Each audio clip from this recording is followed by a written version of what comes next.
லட்சுமி சீனிவாசன் வணக்கம். அம்மா நீங்கள் வணக்கம். நீங்கள் இப்பொழுது களத்தில் இருக்கிறீர்கள். 152 53வது நாட்களாக போராடி கொண்டிருக்கிறீர்கள், உண்ணா நோன்பு இருக்கிறீர்கள். தொடர்ந்து உங்களுக்காக நாங்கள் பேசி கொண்டிருக்கிறோம். தற்போது நீங்கள் எந்த பகுதியிலிருந்து பேசுகிறீர்கள், என்ன நிலைமையில் இருக்கிறீர்கள், அரசிடத்திலிருந்து ஏதாவது சமீட்சைகள் வந்ததா, விரிவாக சொல்லுங்கள். லட்சுமி சீனிவாசன். வணக்கம் தோழரே, என் பேர் லக்ஷ்மி. ஜோன் 5லேருந்து பேசுகிறோம். நாங்கள் ஒரு தூய்மை பணியாளர். நாங்கள் ஒரு 12 வருஷமாக அந்த தூய்மை பணியில் நாங்கள் வேலை பார்த்துட்ருக்குறோம். நாங்கள் ஒரு தனித்தாய் தான், அதாவது கணவனால் கைவிடப்பட்டவன் நான். அதனால் நான் தனித்தாய், 2 பிள்ளைங்களை வச்சு நாங்கள் இந்த வேலை பார்த்து தான் அந்த பசங்களை இது வரைக்கும் நாங்கள் காலேஜ் வரைக்கும் நாங்கள் கொண்டு வந்திருக்கோம். அந்த ஒரு சூழ்நிலை தான் நாங்கள் இந்த தூய்மை பணியை நாங்கள் இஷ்டமாக நாங்கள் செஞ்சுருக்கிறோம். அதாவது எங்கள் வேலை, அதனால் நாங்கள் இஷ்டமாக நாங்கள் செஞ்சுருக்கிறோம். இப்போ என்ன ஆயிடுச்சுன்னா, ஒரு 155 நாள் நாங்கள் ஒரு 154 நாளில் நாங்கள் ஒரு போராட்டத்தில் இறங்கியிருக்கிறோம். ஏன்னா ஆகஸ்ட் 1லேருந்து எங்களுக்கு வேலை இல்லைன்னு சொல்லி மாநகராட்சி சொல்லிட்டாங்க. சரி சொல்லிட்டு நாங்கள் மாநகராட்சியில் 13 நாள் நாங்கள் எங்கள் வேலையை கேட்டு நாங்கள் போராடினோம். அதுக்கும் அவங்க பதில் சொல்லலை. சரி அப்படின்னு சொல்லிட்டு மனு கொடுக்குற போராட்டத்தில் இறங்கணும். அந்த மனு கொடுக்குற போராட்டத்தில் கூட எங்கள் எல்லா இடத்துலையும் அரெஸ்ட் பண்ணி வச்சாங்க. அப்போ கூட நாங்கள் சோர்வு அடையலை. இது வரைக்கும் எங்கள் போராட்டம் நேற்று நைட்டு வரைக்கும் இருக்கிறாங்க. இன்றைக்கி நாங்கள் உண்ணாநிலையிலேருந்து உங்ககிட்ட அம்பத்தூர் அலுவலகத்திலேருந்து எங்கள் தோழர் கூடத்துலேருந்து நான் பேசிகிட்டு இருக்கிறேன். இது நாங்கள் 3வது கட்டம். 2 பெண்கள் இன்றைக்கி இருக்கிறோம். அதுக்கு முன்னாடி இருந்த ஃபஸ்ட்டு நவம்பர் 17ஆம் தேதி ஃபஸ்ட்டு நாங்கள் ஆரம்பித்தப்போ 4 தூய்மை பணியாளர்கள் இருந்தாங்க. 4 தூய்மை பணியாளர்களும் 15 நாள் இருந்து ஹாஸ்பிட்டலில் அட்மிட்டாக இருந்தாங்க. அதுக்கப்புறம் 4 தூய்மை பணியாளர்கள் வந்தோம். அந்த வந்ததில் அவங்களும் இன்றைக்கி 2 பேர் 7வது நாள் ஒருத்தவங்க, 11வது நாள் ஒருத்தவங்க போயிட்டாங்க. 25 நாளாக கல்பனா வேளாங்கண்ணின்னு சொல்லிட்டு அந்த தூய்மை பணியாளர் 25 நாளாக உண்ணாநிலை போராட்டத்துலேருந்து லாஸ்ட்டில் அவங்களும் ஹாஸ்பிட்டலில் போயிருக்கிறாங்க. அதுக்கப்புறம் 25ஆம் தேதி காலையிலேருந்து நாங்கள் தூய்மை பணியாளர்கள் நாங்கள் போராட்ட களத்தில் உண்ணாநிலை போராட்ட களத்தில் நாங்கள் இறங்கி இருக்கிறதுல நாங்கள் 2 பேர் இது வரைக்கும் ஹாஸ்பிட்டலுக்கு போயிருக்கிறாங்க. நாகலட்சுமி ரீட்டான்னு போயிருக்காங்க. ஆனால் களத்தில் நாங்கள் 2 பேர் இருக்கிறோம். லக்ஷ்மி பெரிய நாயகியம்மன். நாங்கள் 2 பேரும் களத்தில் நாங்கள் இன்றைக்கி நிற்கிறோம். இன்றைக்கியோட 7வது நாள். நாங்கள் 3வது கட்டம் உண்ணாநிலை 45வது நாள் உண்ணாநிலை போராட்டத்தில் நாங்கள் 7வது நாள் நாங்கள் 3வது கட்டம் போராட்டத்தில் நாங்கள் 2 பெண்கள் 7வது நாங்கள் உட்கார்ந்துட்டு இருக்கிறோம். நேற்று நைட்டு நாங்கள் போராட்டத்தில் நாங்கள் தோழர்களை நேற்று காலையிலேருந்து போயிட்டு பெரியார் சிலைக்கிட்ட பெரியாருக்கும் கலைஞருக்கும் ஃபோட்டோ வச்சுட்டு நீதி கேட்கறதுக்காக மெரினா பீச்சுக்கு போயிட்டு நீதி கேட்டிருக்காங்க. நீதி கேட்டதில் அதில் போலீஸ் அரெஸ்ட் பண்ணி அவங்கள கொண்டு வந்து இறக்கி விட்டுட்டாங்க நைட்டு 9 மணிக்கு. அதுக்கப்புறம் ரிப்பன் மாளிகையில் எங்கே நாங்கள் போராட்டத்தை ஆரம்பித்தோமோ அங்கே போயிட்டு நீதிக்காக போயிருக்காங்க. போன உடனே நடு நைட்டு அவங்கள அரெஸ்ட் பண்ணி மண்டபத்தில் இப்போ அடைச்சி வச்சுருக்கிறாங்க. எங்களுக்கான கேள்வி என்னென்னா, எங்கள் வேலையை எங்களுக்கு திருப்பி கொடுங்க. எங்கள் வேலை எங்களுக்கு வேணும். நாங்கள் செஞ்ச வேலை அதே 23,000 ரூபாய் சம்பளத்தை எங்களுக்கு திருப்பி கொடுங்க. கோர்ட்டில் கேஸ் இருக்குது, அதை நாங்கள் பார்த்துப்போம். நான் எல்லாருக்குமே தீபாவளி இருந்துச்சு. ஆனால் எங்களுக்கு கருப்பு தீபாவளி தான். கிறிஸ்மஸ் எங்களுக்கு கருப்பு கிறிஸ்மஸ் தான். ஆனால் வரப்போகிற புத்தாண்டு எங்களுக்கு நான் எப்படி இருக்கணும்னு சொல்லிட்டு முதல்வர் ஐயா தான் எங்களுக்கு வழிகாட்டணும். புத்தாண்டாகவே இருக்கணுமா, இல்லைனா தீபாவளி மாதிரி இந்த புத்தாண்டை கொண்டு போகணுமா சொல்லிட்டு முதல்வர் இதில் தலையிட்டு எங்களுக்கான நியாயத்தை கொடுக்கணும். முதல்வர் தலையிடணும் நாங்கள் விரும்புகிறோம். தலையிட்டு எங்கள் சங்கத்து சார்பாக, நான் எல்டிசி சார்பாக எங்கள் மாநில தலைவர் பாரதி தோழரை கூப்பிட்டு பேச்சுவார்த்தை நடத்தணும் தான் எங்களுக்கு விருப்பம். ஏன்னு கேட்டோன்னா, டீச்சரு அவங்களோட யூனியனை பேச்சுவார்த்தைக்கு கூப்பிடுறாங்க, நல்ல விஷயந்தான். நர்ஸ் இருக்காங்க, அவங்களுக்கு பேச்சுவார்த்தை கூப்பிட்றாங்க, அதுவும் நல்ல விஷயந்தான். அதுவும் நாங்கள் இதுவாக சொல்லலை, நான் வரவேற்கிறோம் அதெல்லாம். அப்போ ஏன் எங்களோட யூனியனை இது வரைக்கும் அவங்க கூப்பிட்டு பேச்சுவார்த்தை நடத்தலை? 5 மாதமாக நாங்கள் போராட்டிகிட்டு இருக்கோம். மாதம் பிறந்த 6வது மாதம், வாடகை இருக்குது, பசங்களோட ஃபீஸ் இருக்குது. நான் சாப்பாடுக்கு ஃபஸ்ட்டு வழியில் தோழரே, இது வரைக்கும் எங்கள் சங்கம் கொடுத்ததான் நாங்கள் சாப்பிட்டுட்ருக்குறோம். நான் 5 மாதம் 6 மாதம் வாடகை கொடுக்க முடியாமல் ஒரு 3 தொழிலாளர்கள் இறந்த விஷயம் கேட்டிங்கன்னா, ஆண் தொழிலாளர்கள் இறந்த விஷயம் கேட்டிங்கன்னா ரொம்ப மன வருத்தத்துக்குள்ளேயே ஒரு விஷயம். அவங்க ஒருத்தருக்கு ட்ரீட்மெண்ட் பார்க்கறதுக்கு காசு இல்லாமல் அவர் வீட்லேயே நைட்டு நெஞ்சு வலின்னு சொல்லியிருக்காங்க, வீட்லேயே இறந்துருக்காங்க. ஒருத்தவங்களுக்கு அதாவது அவங்களுக்கு இருக்கிற வியாதிக்கு கவர்மெண்ட் ஹாஸ்பிட்டலுக்கு போகலாம். கவர்மெண்ட் ஹாஸ்பிட்டலுக்கு போனால் கூட பைசா வேணும் இல்லையா? அந்த இது கூட அவங்க உடம்பு நிலையை பார்க்க முடியாமல் அவரு இறந்துருக்கிறாரு. ரவிக்குமார்னு ஒரு தோழர் என்ன பண்ணுறாரு, வீட்டு வாடகை கட்ட முடியல, வாங்கின கடனை கொடுக்க முடியலன்னு சொல்லிட்டு நான் தூக்கு மாட்டி தற்கொலை செஞ்சுருக்கிறாருன்னா அது எங்களுக்கு ரொம்ப ஒரு வருத்தமான ஒரு விஷயம். வாழ்கிறதுக்கு இருக்கிற சாகிறதுக்கு இருக்கிற தைரியம் எங்களுக்கு வாழ்கிறதுக்கு வரலை. இப்போ எங்களோட கேள்வி என்னன்னா, எங்களுக்கு முதல்வர் தலையிட்டு எங்களுக்கு ஒரு நல்ல முடிவு கொடுக்கணும். தோழர் லட்சுமி சீனிவாசன், நான் உங்கள்கிட்ட இப்போ கேட்குறது மிகுந்த மனவலியோடு கேட்குறேன் தோழர். கணவனால் கைவிடப்பட்ட ஒரு விதவை, சின்ன பிள்ளைகளை வைத்து கொண்டு ஏராளமான எங்களுடைய தோழர்கள் சகோதரி பேசி கொண்டிருக்கிறார்கள். அவர்களை ஒரு மதிப்பில் கூட அந்த அரசு பார்க்கவில்லை. அவர்கள் கழிப்பிடங்களுக்கு செல்வதற்கும் மூடப்படுகிறது ரிப்பன் மாளிகையில். இது திராவிட இயக்கம். நீங்கள் என்னெல்லாமோ செய்து பார்க்கின்றீர்கள். சாலைகளிலே படுத்திருக்கிறீர்கள், உண்ணாவிரதம் இருக்கின்றீர்கள், அவமானத்துக்கு உள்ளாக இருக்கிறீர்கள். இன்றும் கூட அந்த 23,000 கையில் கிடைக்கக்கூடிய 16,000 தான் பிடித்தெல்லாம் போக.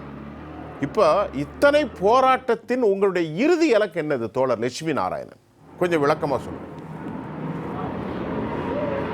தோழரே. எங்களோட இறுதி ஒற்றை கோரிக்கை மட்டும்தான்.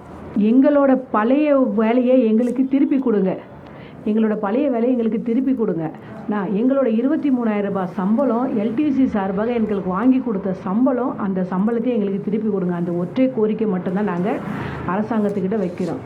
அரசாங்கம் எல்லாருக்கும் பேச்சுவார்த்தை நடத்தும் போது எங்களுக்கும் பேச்சுவார்த்தை நடத்தணும். அந்த ஒரு கோரிக்கையை நாங்கள் வைக்கிறோம் தோழரே.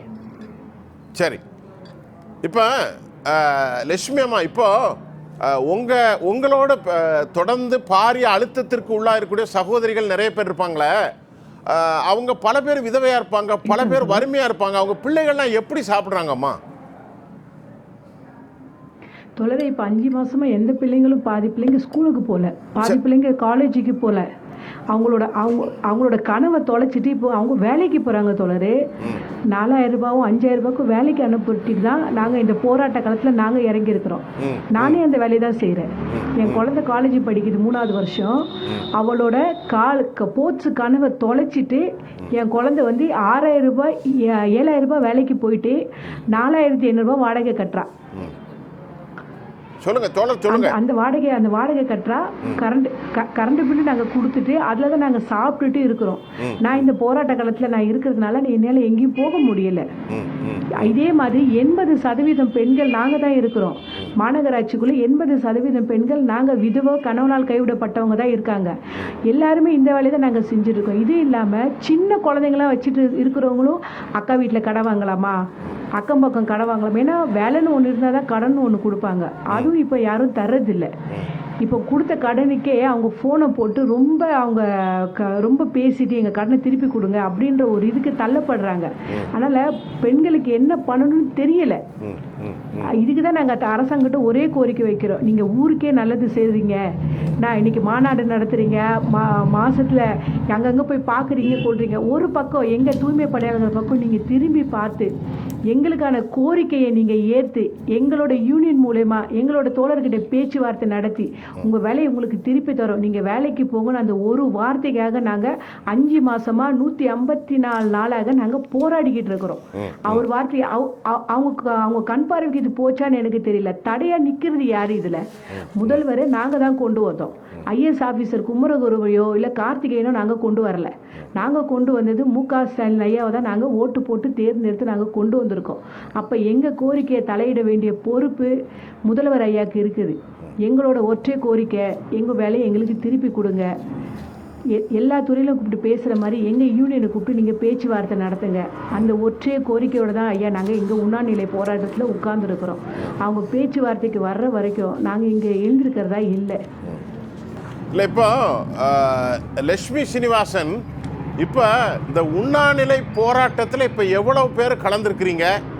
மீதி உள்ளவர்களுக்கு அந்த உணவெல்லாம் சாப்பிட்றதுக்கு மற்ற விஷயங்களுக்கெல்லாம் என்னென்ன மாதிரி வழிமுறைகள் இருக்கிறது? கையில் உங்கள்கிட்ட காசே இல்லை, ஒரு ரூமில் தான் நீங்கள் இருக்கிறீங்க.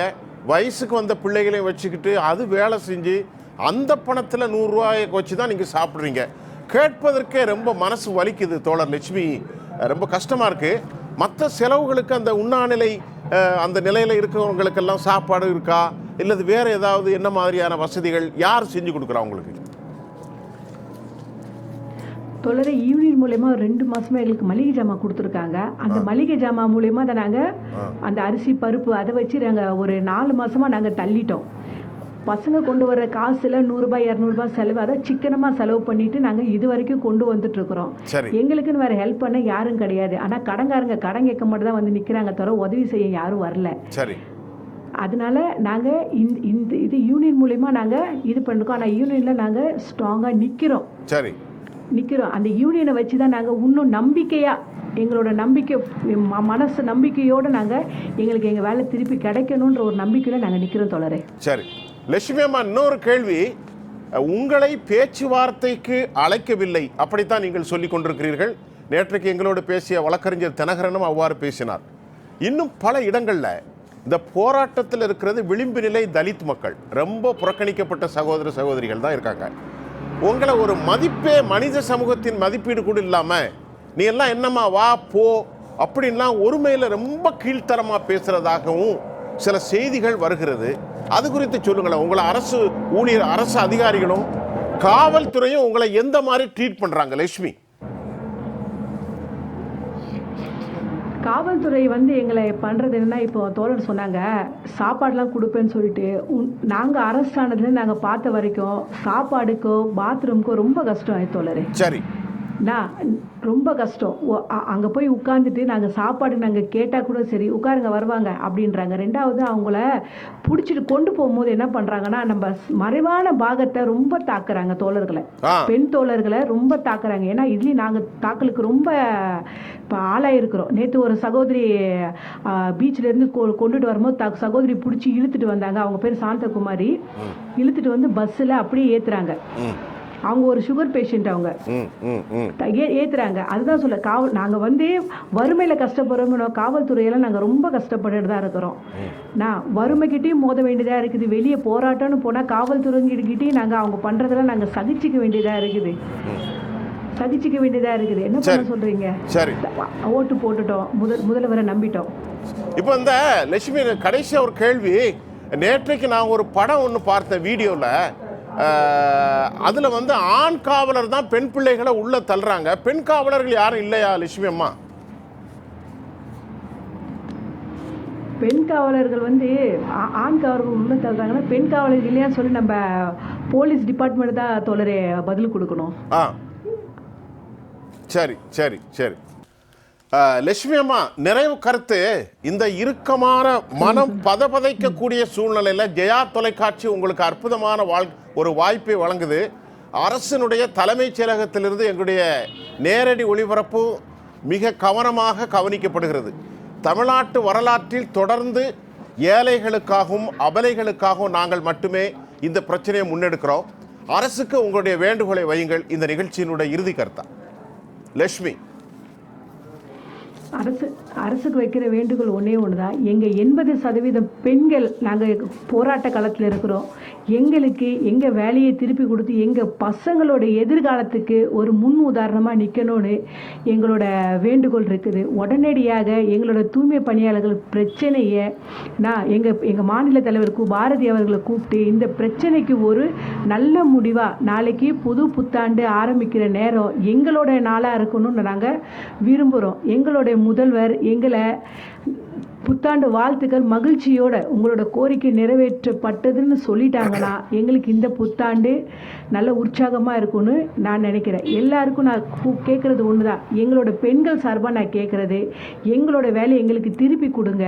நான் உடனே எங்களுக்கு பேச்சுவார்த்தை நடத்துங்க.